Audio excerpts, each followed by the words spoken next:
How does this music make you feel? Do you find it beautiful? Is it creative? Now, would you change your answers if you learned the composer was this robot? Believe it or not, people have been grappling with the question of artificial creativity alongside the question of artificial intelligence for over 170 years.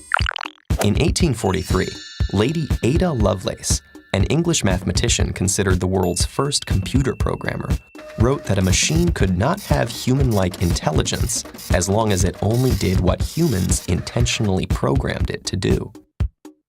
According to Lovelace, a machine must be able to create original ideas if it is to be considered intelligent.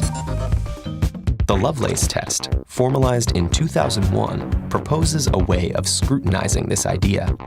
A machine can pass this test if it can produce an outcome that its designers cannot explain based on their original code.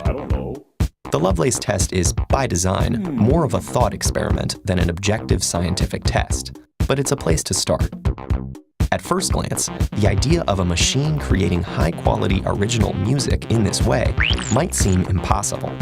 We could come up with an extremely complex algorithm using random number generators, chaotic functions, and fuzzy logic to generate a sequence of musical notes in a way that would be impossible to track.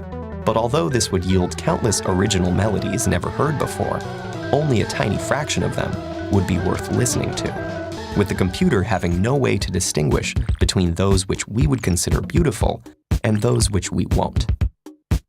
But what if we took a step back and tried to model a natural process that allows creativity to form?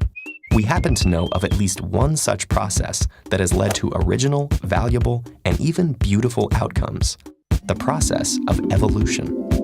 And evolutionary algorithms, or genetic algorithms that mimic biological evolution, are one promising approach to making machines generate original and valuable artistic outcomes.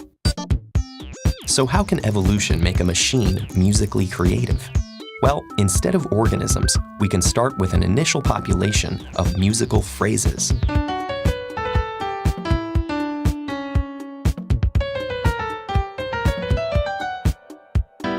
And a basic algorithm that mimics reproduction and random mutations by switching some parts, combining others, and replacing random notes. Now that we have a new generation of phrases, we can apply selection using an operation called a fitness function. Just as biological fitness is determined by external environmental pressures, our fitness function can be determined by an external melody chosen by human musicians or music fans to represent the ultimate beautiful melody.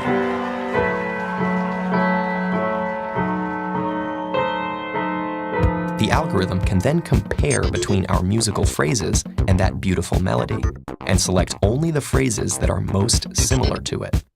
Once the least similar sequences are weeded out, the algorithm can reapply mutation and recombination to what's left, select the most similar or fitted ones again from the new generation, and repeat for many generations.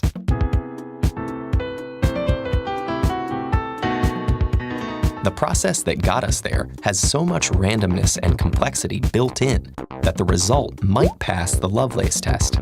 More importantly, thanks to the presence of human aesthetic in the process, we'll theoretically generate melodies we would consider beautiful.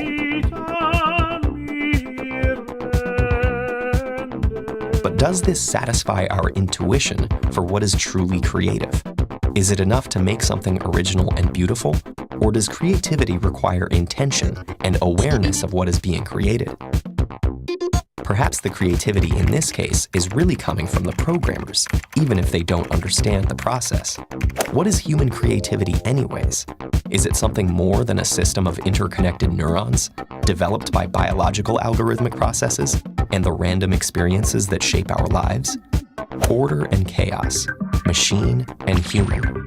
These are the dynamos at the heart of machine creativity initiatives that are currently making music, sculptures, paintings, poetry, and more. The jury may still be out as to whether it's fair to call these acts of creation creative. But if a piece of art can make you weep, or blow your mind, or send shivers down your spine, does it really matter who or what created it?